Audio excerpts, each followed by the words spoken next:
Is today's scripture about miracles? Is it about healing or risk of our faith? It was also mentioned there's the importance of the biblical symbolism of the number 12. Jesus was 12 when he traveled to the temple with his parents for Passover, and that was the first time that he taught in the temple, and the leaders were in awe of his teaching. There were 12 tribes of Israel, and symbolically, those can mean fullness and completeness. Jesus repeated those 12 tribes of Israel by choosing 12 apostles, symbolizing the complete number of God's people. And then the young woman who had the bleeding disorder had that for 12 years, and the little girl was 12 years old. I find the symbolism of the number 12 intriguing, but I really don't believe it's the point of today's text. Today, we're going to consider healing, miracles, and our faith. Historically, both women were ritually unclean. They were untouchables due to the bleeding condition and the young girl who was thought to be dead. And yet, it was simply an act of touch that healed and restored both women to new life, even as those surrounding them lacked understanding. An article in Flesh pointed out that many girls continue to live in oppression. Whether you are a cis girl, a trans girl, or gender non-conforming youth. Well, 10 years ago, a youth organizing collective called Sisters in Strength program, they made known to the public that these girls had to manage multiple elements of oppression. Dr. Anita Hill was retiring, and she was grateful for the support of these women so that she could retire, because seeing this as an intergenerational struggle that goes beyond any one person's lifetime, the work and support needs to continue. They pointed out that there are concrete needs that marginalized people have. Unfortunately, many attempts to meet these needs find themselves stopping at the level of being sentimental through symbolic actions. Dr. Towns quoted, "It's what we do every day that shapes us and says more about us than those grand moments of righteous indignation and action." She later said, "The everydayness of listening closely when folks talk or don't talk to hear what they're saying, the everydayness of taking some time, however short or long, to refresh ourselves through prayer or meditation, the everydayness of speaking to folks and actually meaning whatever it is that is coming out of our mouths, the everydayness of being a presence in people's lives." What kind of world would have honored the life of this unnamed disabled woman and this unnamed daughter? She deemed this robust care, and what would that look like at all of our everyday level? Well, perhaps Jesus was able to attend to both of these people because he cultivated an inner life of tuning to everydayness. Neat word, isn't it? Everydayness. While he was human and sometimes failed at interacting with some people, women like the Syrophoenician woman, he did have a standard of care and compassion that was countercultural then and now. It might be muscle memory to imagine ourselves as Jesus or even one of the people he heals. It's natural for us to see ourselves as either the hero or the victim. But there are other people here too. There are people who overheard and eavesdropped to witness these healing moments. Perhaps their lives were changed forever after seeing just how little regard Jesus has for the way things have always been done, or how we usually handle these kinds of people. Perhaps they felt convicted, embarrassed. How might you feel if you saw that, if you were witness to that life-changing healing with a simple touch and kind words? Is it that simple? Most times it's not, but our commitment to each other's liberation starts with us seeing each other as human beings. It starts with us recognizing that we have human needs for touch, kind words, and care. This entire chapter, however, reminds us that healing can happen for different people at once.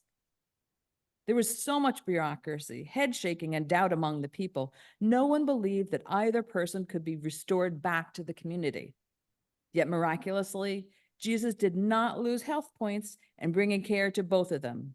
He engaged both of them with dignity. An article in the Progressive Christianity site shared a few conclusions about Jesus' miracles. He said that many, perhaps even most Christians, think that Jesus' miracles were actual historical events. Biblical literalists and fundamentalists believe that Jesus' miracles illustrate his divinity, or at least the dual natures of God and man. They would argue that while Jesus experienced hunger, weariness, and even death, those were evidence of his humanity, but the miracles were evidence of his deity. Now, other, more progressive Christians prefer to think of the miracle stories as metaphorical. They tend to place less emphasis on the miraculous events of Jesus' life and emphasize the life he led and his teachings. Even the very liberal Jesus Seminar concluded that some of Jesus' healings were plausible. They admit that Jesus probably cured some sick people, but consider those healings to be psychosomatic. And then we look at healing. Reverend Zink Sawyer asks us, what does it mean to be healed?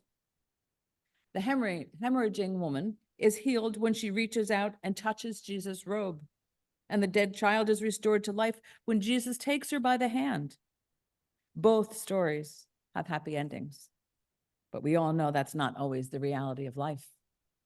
Not even our most heartfelt or earnest pleas result in the answers we desire. And yet we are encouraged to hold on to our faith when our prayers don't get answered as we believe they should. Now, I've talked in the past about holding on to someone else's faith while they're struggling. And we can do that for people. We can hold on to faith for them until they can reclaim it for themselves. Every person, including Christians and all people of faith, we suffer. We all have something in our lives or the lives of someone that we love, such as dealing with a parent with dementia, dealing with the effects of getting older, dealing with cancer and its side effects, or perhaps it's depression or alcoholism, or a family member with mental illness. During these times, we hold on to our faith and pray for and usually believe in the possibility of miraculous healing. But dramatic healing, physical healing, is rarely the response to those prayers. It is then that we look at healing in its less obvious, less dramatic dimensions. Healing as peace and acceptance in the face of disappointment, and as an awareness of the continuing presence and love of God in our times of despair. Now, I don't know whether the hemorrhaging woman's bleeding really stopped immediately when she touched Jesus' garment. I wasn't there. And I don't know whether the little girl who was really brought back from death, I don't know whether that happened. I wasn't there. But you know what? I believe in miracles. And I know that the following people, I'm going to share some of their a few stories that they believe in miracles too. And the first one that I'm going to share is Keith. Keith's story, his miracle was being protected from a catastrophe. Around 5 years ago, he had visited his oldest favorite daughter in Washington, D.C., and he was traveling home on I-95 around 75 miles per hour. No problems. The very next day, he was driving locally through Langhorne, going around a turn, and his car just stopped. He discovered his front axle had broken. He exclaimed, "My God, if that had happened yesterday, he could have been dead and perhaps others as well." And he is so grateful. Nancy Shangala. The miracle, she said, that comes to mind has to do with the timing of when Gary left for his own apartment, which was COVID weekend in mid-March 2020. This opened space in her house for Nico de Klerk, who I barely knew, to be her house guest. He was an adjunct professor at Princeton Theological Seminary, but when housing at PTS closed down at the same time that airports shut down, he was stranded in the US. And rather than staying with Nancy for just a few weeks or even a few months as they anticipated, it stretched out into a very dynamic 8 months of what has remained a deep and productive friendship with. with an ongoing, constant collaboration. And the relationship with Gary remains cordial as well, which is a gift that some would see as a miracle, although it's not. Nancy also shared that she deemed as a less personal miracle, it's simply all the people that continue to help and work with her through the aspects of developing and managing her nonprofit, Adopt a South African Preschool. Janet McManus and Nancy spent 3 hours on the Thankful Thursday letter to go out last week. Linda and Yvette help with finances, and myself and others on the board do so much. And Rick is always so helpful with the website. A small miracle, or maybe a big miracle, a big miracle. Ellen Buchanan from my women's group and is online today. She and her husband were told that due to her health issues, she could never have children. So she and her husband adopted Dante. And then Ellen, of course, became pregnant with Isaiah, and she endured a very high-risk pregnancy. Isaiah was born 6 weeks premature, and although he did really well in the NICU, he came home and he thrived. And the delivery nurse called Isaiah her miracle baby. Ellen and her husband are very grateful for their 2 boys, who are now in their 20s. Helen Smith, who many of you know and love. Helen has been dealing with cancer for 4 years, at least 4 years. And although she may be struggling with her health, she has a strong faith. She's always hopeful, and she prays for and believes in her healing every single day. And most days she's upbeat and an inspiration to everyone around her. I read about a man with deep faith. This is a different kind of miracle. He was diagnosed with Parkinson's disease when he was still in his 50s. He and his wife prayed that he might be healed. 20 years later, he's in the last debilitating stages of the disease. Nevertheless, he told his friend that his prayers had been answered. He said in all sincerity, "I have been healed, not of Parkinson's disease, but I've been healed of my fear of Parkinson's disease." And then there's this little miracle which came out of the conference event, which I attended a few weekends ago. Reverend Bill Worley shared this story. He said days before the event, the Penn Stater conference coordinator emailed their planning team representative asking for information about the UCC. She wanted to prepare her Penn Stater staff with some knowledge about their incoming guests. On Saturday of the event, their conference coordinator shared with our rep that the UCC delegates were the most kind and caring group that the Penn Stater host had during her long tenure, a sentiment shared by the entire staff. The following day, she shared that when our UCC contract was given to her, she didn't want it. Her faith experience growing up was not good, and she felt like she was the least capable candidate for a church conference contract. She explained that her husband was raised in church and he had been wanting to find a local faith community, but she had been very reluctant.